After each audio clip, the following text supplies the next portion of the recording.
Assalamualaikum warahmatullahi wabarakatuh.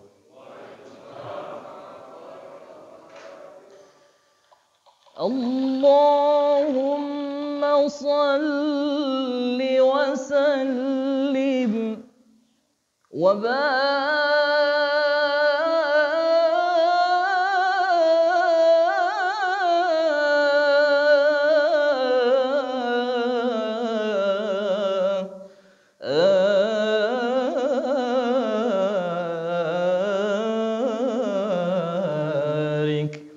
عليه.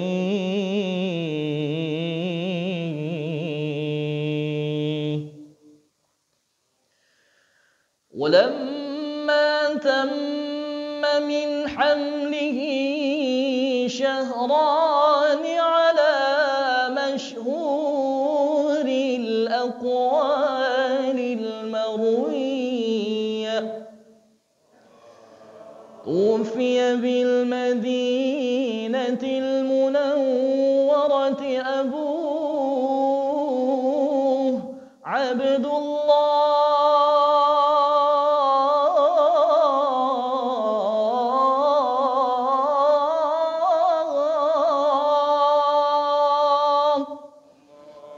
وكان قد اجتاز بأخواله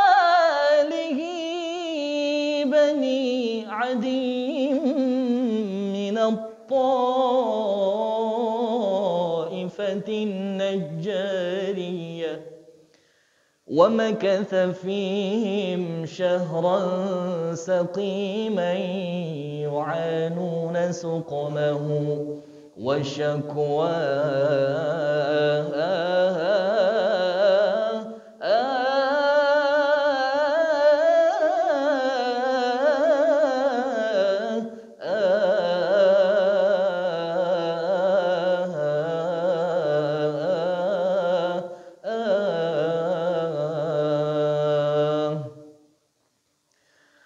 ولما تم من حمله على الراجح 9 أشهر قمرية، وآن للزمان أن ينجلي عنه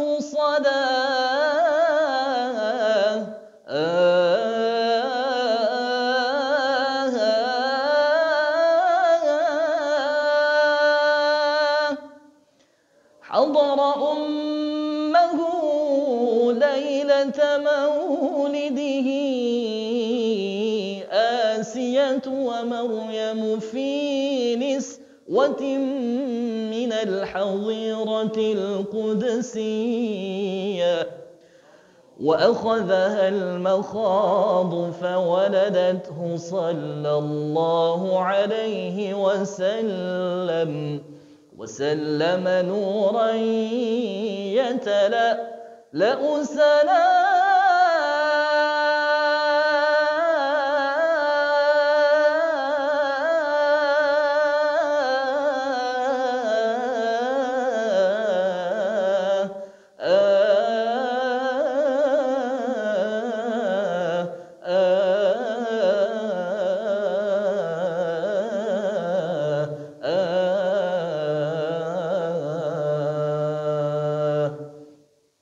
Hadirin sama-sama kita berdiri.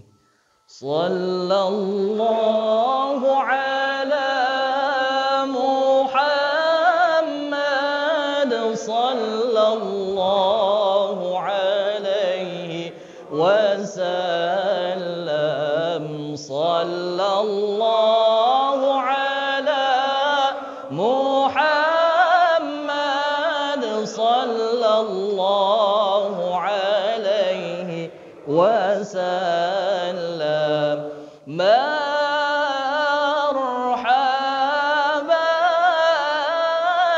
ya nural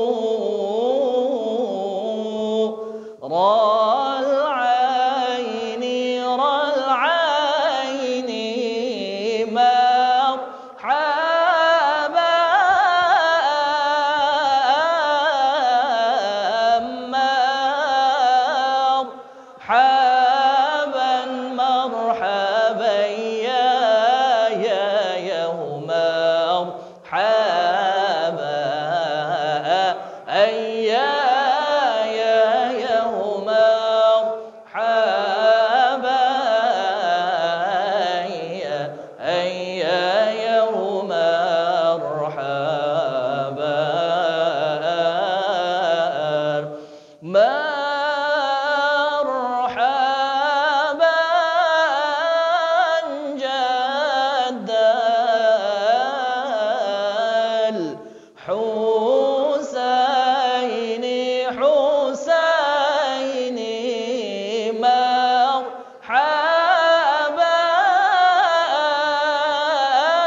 مبعوث فينا يا مولاي أيها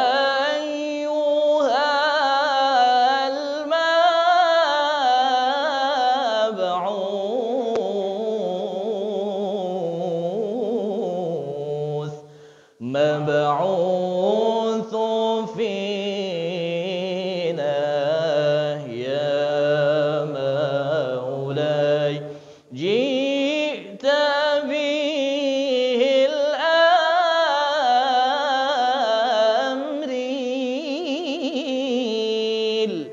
أمره المطاع يا مولاي جئت به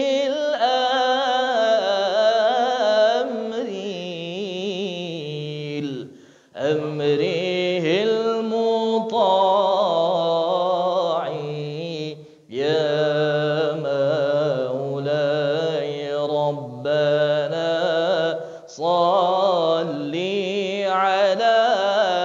صل على من ياه مرحبا ياه مرحبا ياه مرحبا ربنا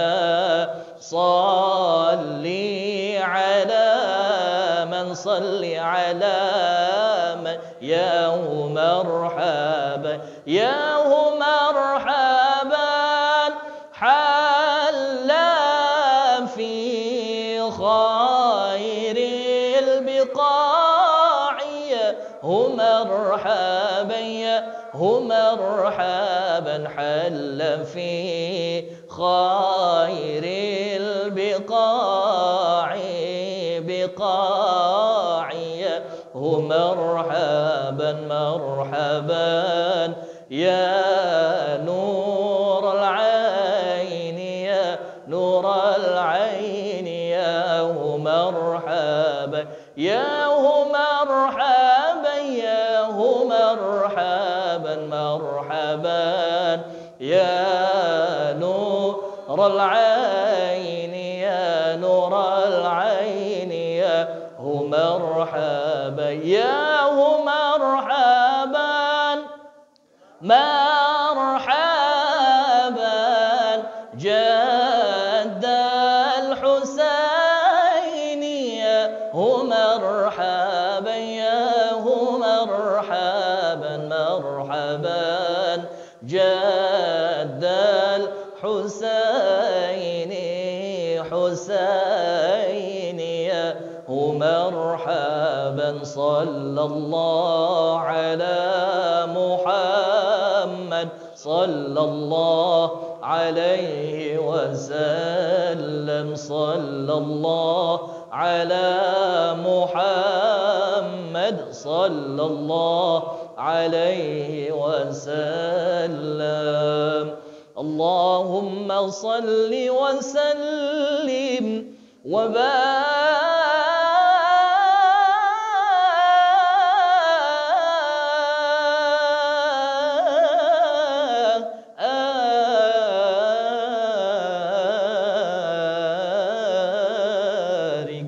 عليه. السلام عليكم ورحمة الله وبركاته.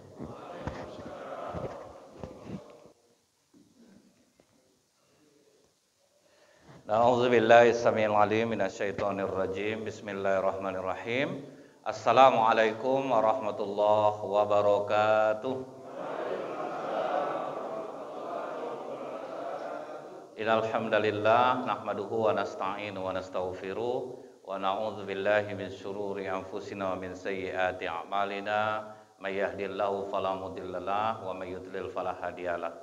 Asyhadu an la ilaha illallah wahdahu la syarikalah wa asyhadu anna Muhammadan abduhu wa rasuluh. Allahumma shalli wa sallim wa barik ala hadzal nabiyil karim wa ala alihi wa sahbihi ajmain.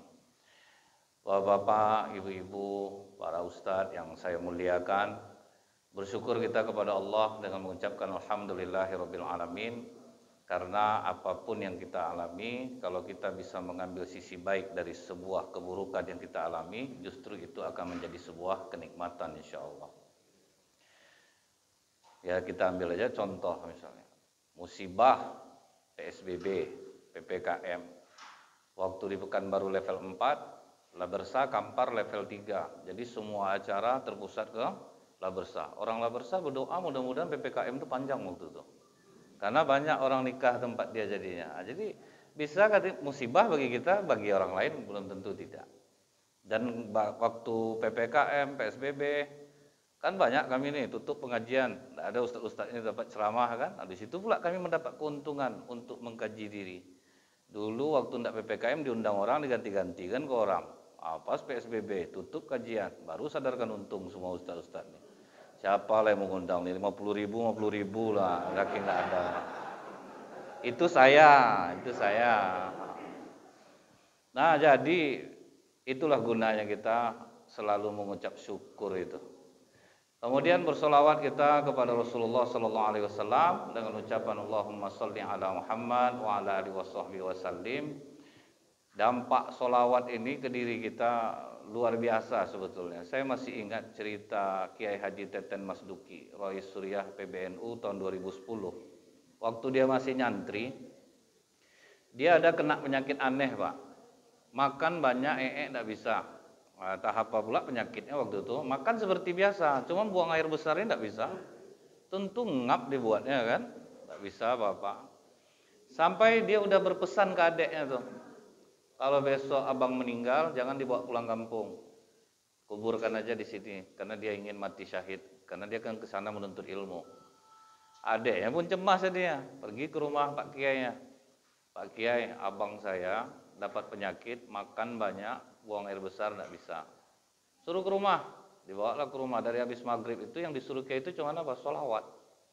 Solawat lah dia dari mulai habis maghrib, solawat, sampai habis isya, solawat. Sampai jam 1 malam dia solawat, jam 3 mulai lain rasa perutnya. Baru di situ keluar semua kotoran, hampir penuh septic tank itu lagi.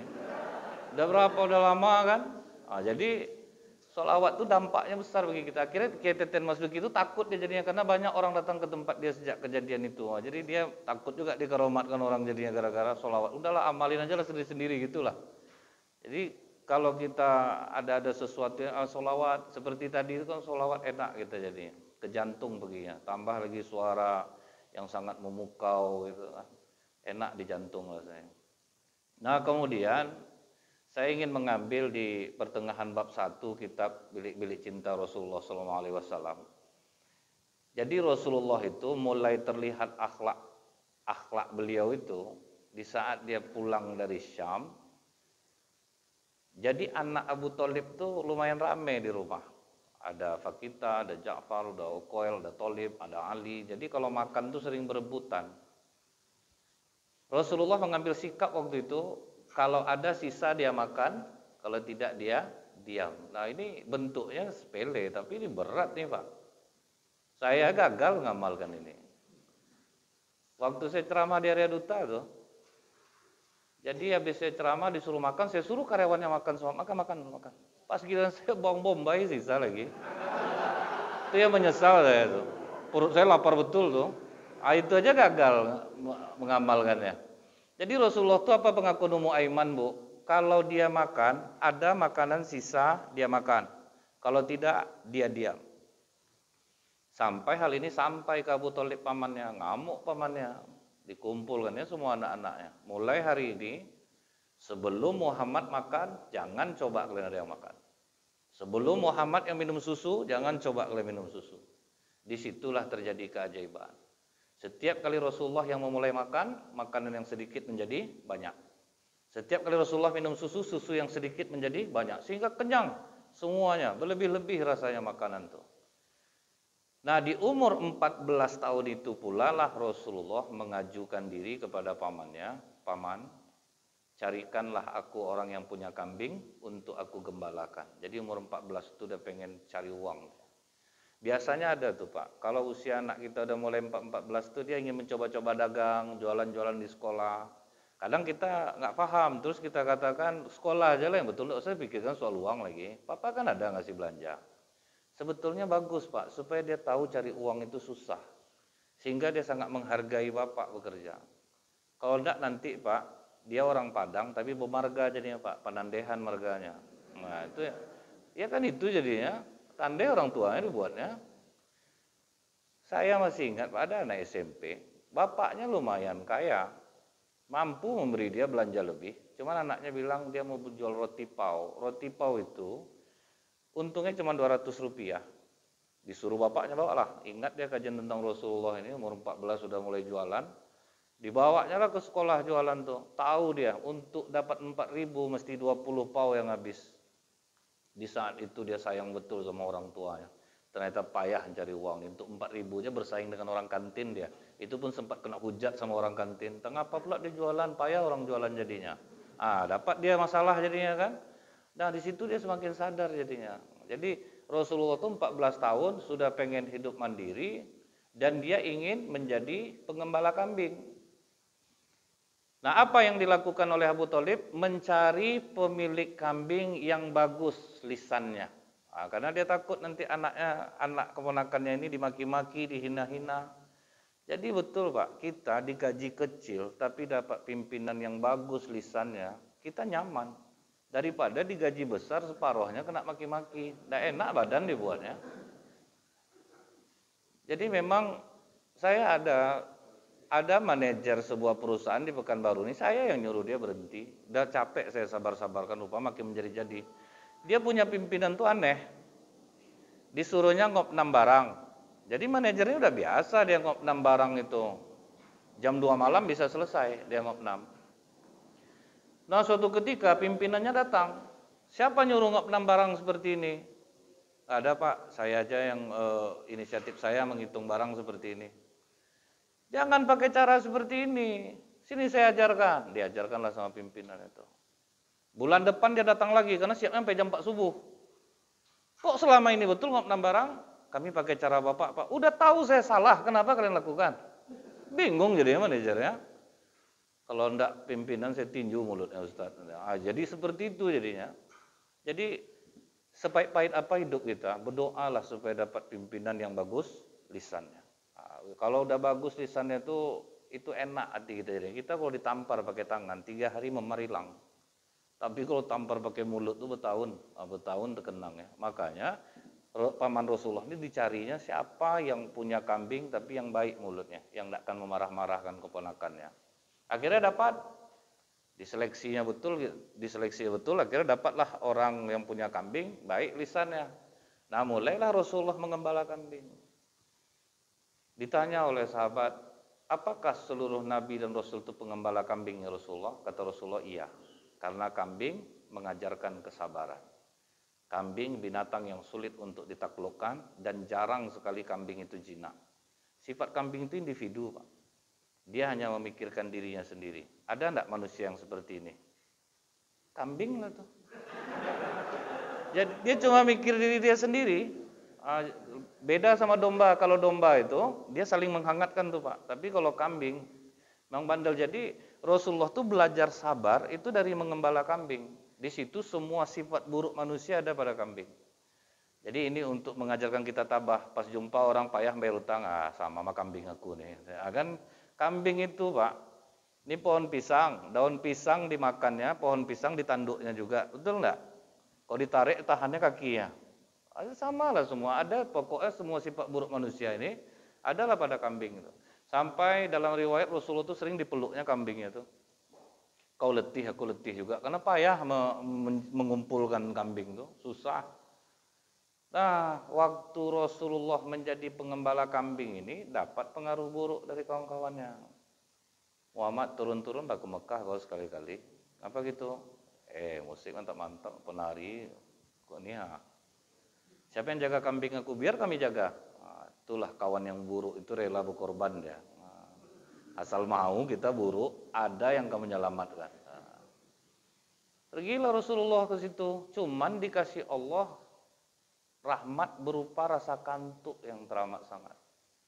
Belum sampai ke tempat acara itu lagi, udah ngantuk Rasulullah. Besok pagi balik Rasulullah ke situ. Macam mana Muhammad, mantap kan? Apa yang mantap, aku itu tidur. Memang tertidur Rasulullah. Jadi kita jangan salah paham, tidur itu merupakan rahmat dari Allah.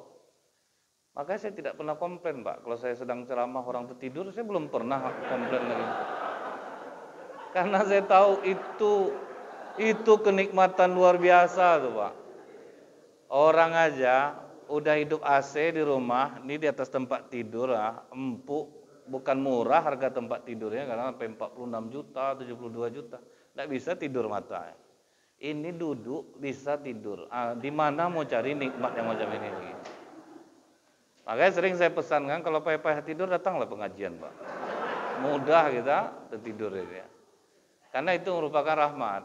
Saya tidak pernah komplain kalau orang tidur biasa itu. Capek, entah banyak pikiran, di majelis inilah tenang hatinya jadinya. Nah kemudian kata kawan-kawannya lagi, coba ulang balik Muhammad, biar kami jaga lagi kambing kau. Apakah Rasulullah terpengaruh lagi? Iya, Rasulullah pergi lagi, tapi tertidur lagi. Sejak saat itulah Rasulullah berazam, aku tidak akan pernah lagi menyaksikan hiburan-hiburan jahiliyah dan berhenti menjadi pengembala kambing. Artinya apa? Kadang hiburan-hiburan jahiliyah yang dimasukkan Rasulullah waktu itu memang sangat ngeri kan, hiburannya menari, kemudian dengan pakaian yang betul-betul minim.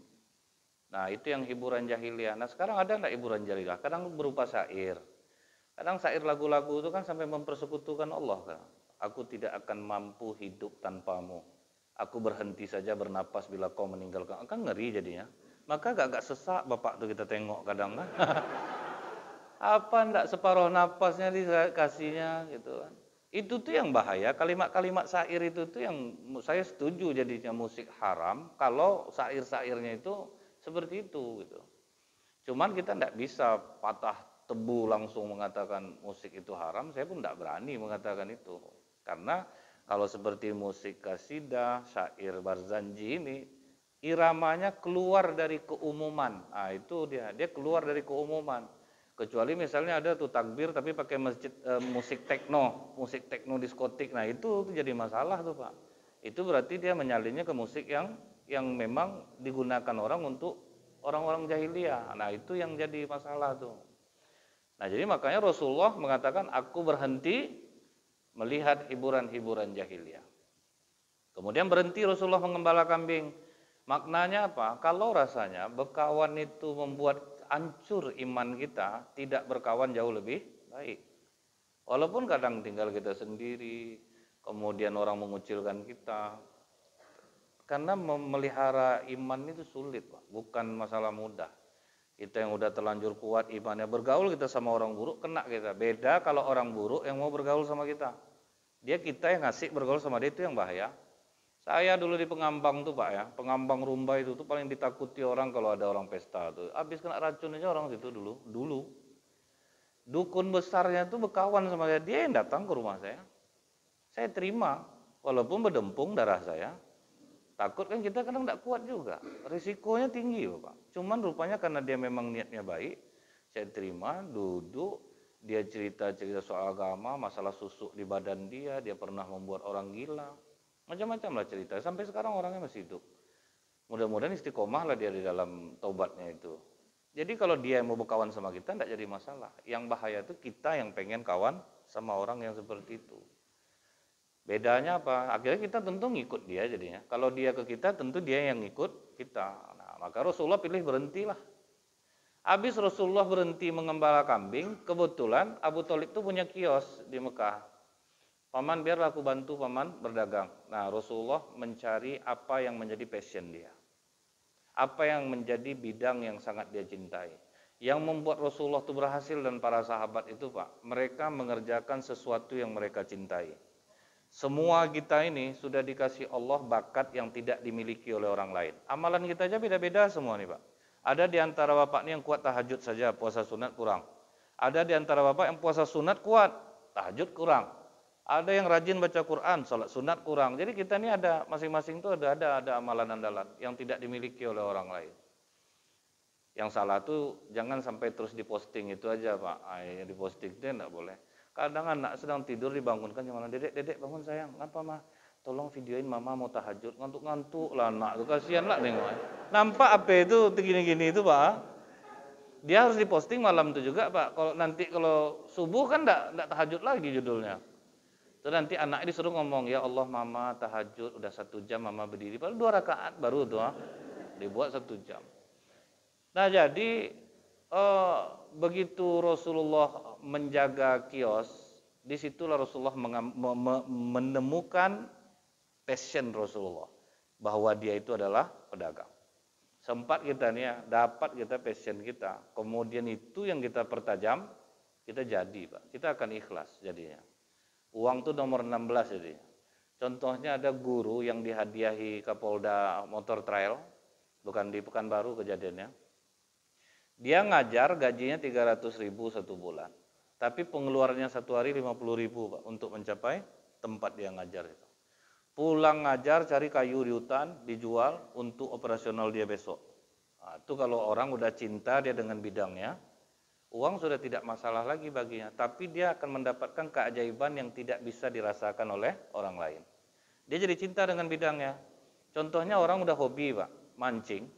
Padahal kalau kita pikir pakai bambu kan bisa mancing.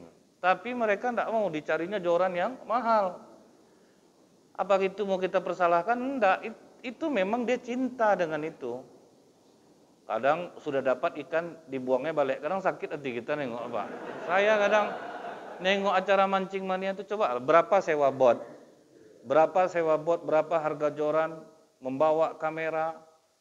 Tapi mereka itu karena mereka sudah cinta. Jadi kalau kita sudah cinta dengan bidang kita enak, ikhlasnya itu lebih tinggi daripada tidaknya. Nah, cuman jangan Bapak anggap kami ustadz nih ikhlas Pak, nggak ada gitu.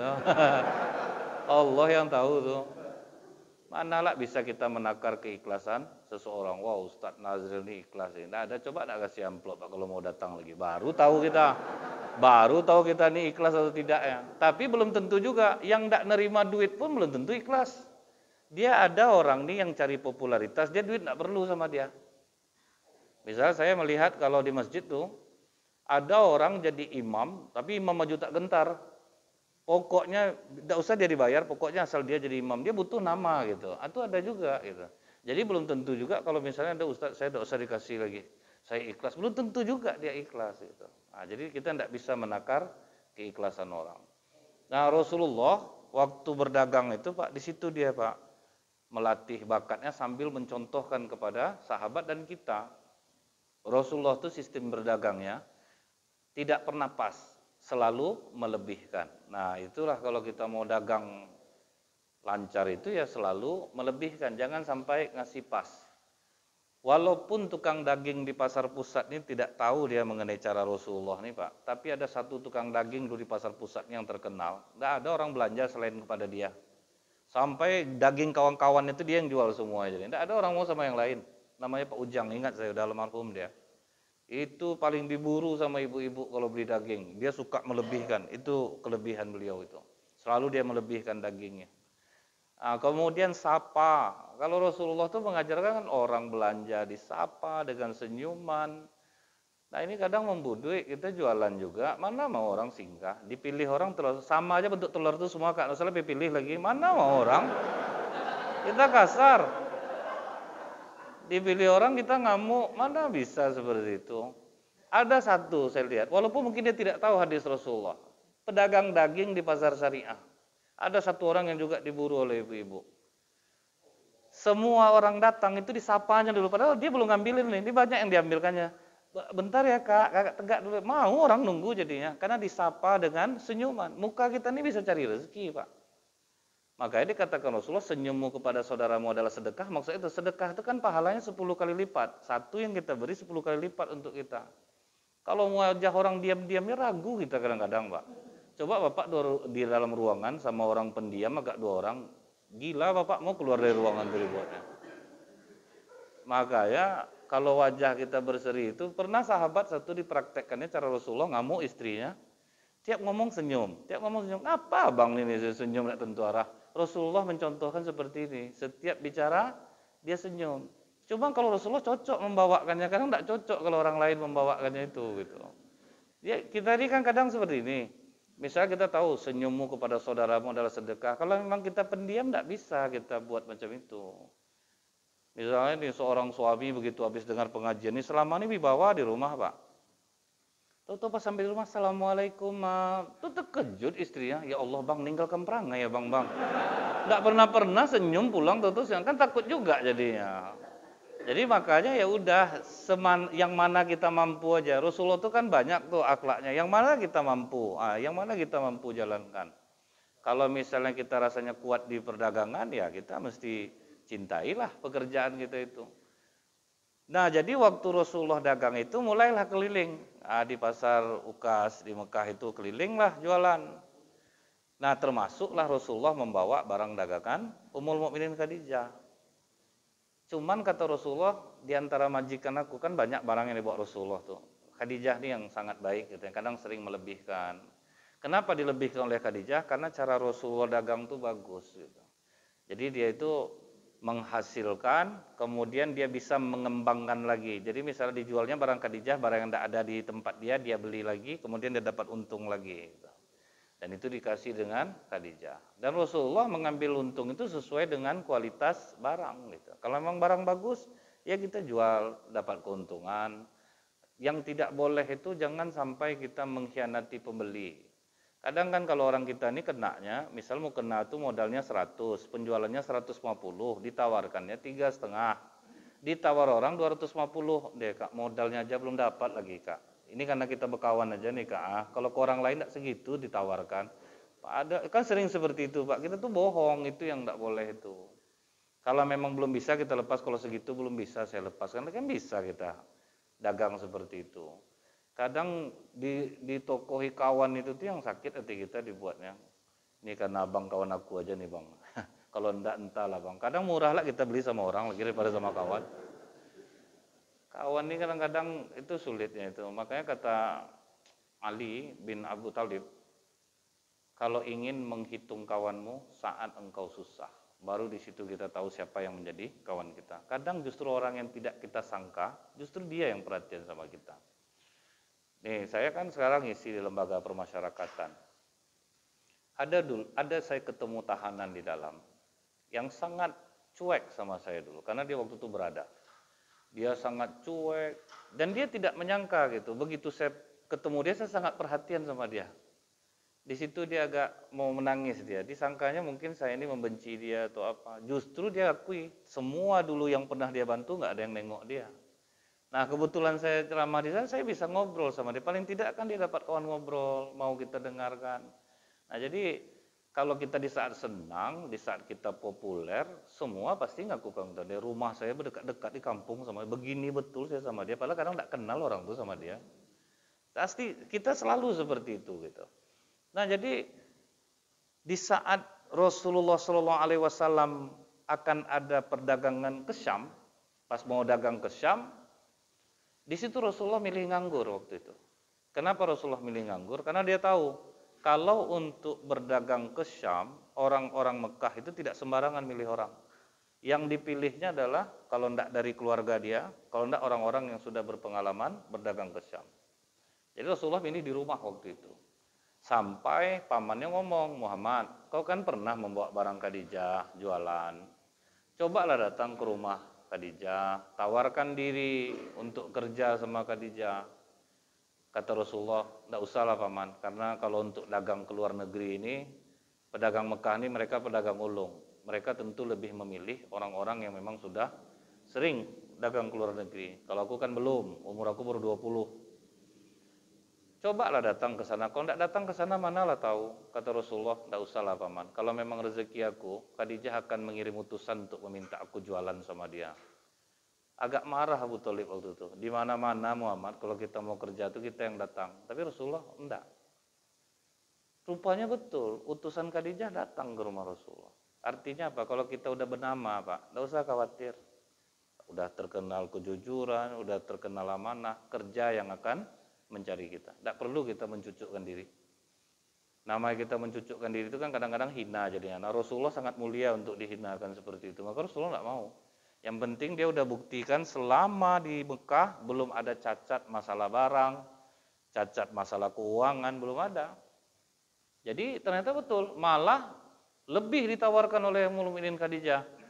Apa kata utusannya ini, Muhammad, kata nyonya, kalau kau mau berdagang ke Syam itu, kalau orang biasa kan dikasih 2 ekor onta upahnya. Tapi kalau kau mau akan diberikan 5 ekor onta.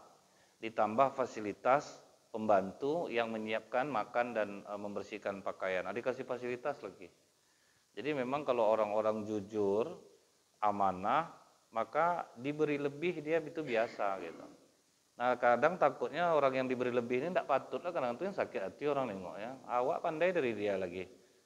Kerjanya kita nunjukkan, cuman teman-teman manalah rezeki dia lebih bagus daripada kita, itu iri sebetulnya itu. Tentu orang ada kelebihan makanya dia diberi fasilitas, tidak mungkin tidak. Kemudian pas Rasulullah pulang berdagang dari Syam Pak, yang pembantu menyertainya ini cerita sama Khadijah. Memang luar biasa Muhammad ini nyonya. Dia itu orangnya sangat menjaga kebersihan. Itu satu. Makanya kata Rasulullah, untuk umat Islam ini, jadilah kalian tahi lalat di tengah-tengah pipi. Maksudnya apa? Berbeda. Tahi lalat itu kan manis kalau orang punya tahi lalat. Asal jangan sebesar tinju aja lah. Kalau kecil-kecil kan masih manis ya. Bersih, berbeda dari yang lain. Jadi kita tuh bersih bukan berarti makin taat, makin kusut, makin apa, itu enggak. Kalau soal wewangian, sampai kata Umar bin Khattab, habis pun sepertiga harta kalian untuk membeli wewangian, itu bukanlah pemborosan. Nah, bayangkan tuh Pak, orang Islam itu bersihnya. Makanya kata Rasulullah, malaikat rahmat tidak akan dekat kepada orang yang bau. Tambah lagi sholat kadang mulut bau, malaikat rahmat tidak singgah, tidak mau dia dekat dengan kita. Ini sekarang untung bermasker, agak kurang juga lah bau mulut orang ini. Kadang kan orang ini ada sholat, suka dia membuka mulutnya itu Pak. Kan terbang-terbang juga, menghawa-hawa juga ke sebelah. Kadang nahan nafas kita dibuatnya selama dia baca Al-Fatihah tuh. Paruku baru kita lepaskan. Tuh tariklah balik, tahanlah balik kan. Kan kacau jadinya kan. Dulu pada masa Raja Kisra, orang yang mau masuk dekat aula itu semua mulut disumbat. Sampai seperti itu Raja Kisra itu kalau masuk dekat aula dia itu, semua yang masuk mulut disumbat supaya tidak ada bau napas orang dalam itu. Begitu betul. Jadi kita ini harus jaga itu mulut wangi. Rasulullah kan mengajarkan apa? Kalau dia masuk rumah, mulutnya sudah wangi. Standby kan sekarang alat kumur ada. Kemudian alat cuci tangan ada. Jadi masuk masjid itu enak, besar betul mulut kita buka, orang tidak terganggu di sebelah jadinya kan. Nah kemudian apalagi kata Maisarah, Muhammad ini nyonya kalau orangnya itu tidak genit. Nah, kan ketahuan tuh mana laki-laki yang genit dan yang tidak gitu. Kita ingat contoh Nabi Musa alaihissalam, begitu menolong anak Nabi Shu'aib susah memberi minum ternak. Cara Nabi Musa menolong bagaimana? Datang, kenapa kalian lama betul berdiri di sini? Kami ingin memberi minum ternak kami, cuman laki-laki terlalu ramai. Baik, kalau begitu biar aku bantu, kata Nabi Musa. Diangkat Nabi Musa, batu besar, keluar air di bawahnya. Dikasih minum ternaknya semuanya. Habis itu ditutup oleh Nabi Musa, dikembalikan ternaknya. Nabi Musa duduk lagi. Itu tulus, itu tidak genit. Ini kadang-kadang, apa dek? Kan gitu kayak pertama. Ngasih minum ternak nih bang, ya udahlah biar abang bantu. Abang kalau nengok macam ini dek, terharu hati abang ingin menolong tuh, terpanggil rasanya. Adek pokok jangan khawatir, abang tidak ada niat jahat sama adek, biar abang tolong. Adek kalau ada apa-apa WA aja bang, kan gitu dia kan. Nah mulailah manjang, kalau tidak diacuhkan dijawab orang dengan senyum aja ngamuk. Kenapa adek kok kayak gitu? Itu kalau genit. Saya ingat dulu di Pandau tuh ada tukang bubur ayam anak gadis, ramai-ramai bawa bapak ngumpul di sana. Sampai saya heran, sejak kapan bawa bapak ini suka bubur ayam tidak ganti-ganti? Itu yang saya heran waktu itu. Berganti sama mamaknya sekarang, sepi. Jadi payah laki-laki ini menghindari miangnya itu tuh yang sulit tuh kan. Nah Rasulullah belum pernah genit sama perempuan. Nah ini sulit nih kita nih Pak. Dia ciri orang genit tuh apa Bu? Sama istri orang ramah, sama istri enggak. Itu yang banyak tuh. Di kantor bukan main lagi, udah makan.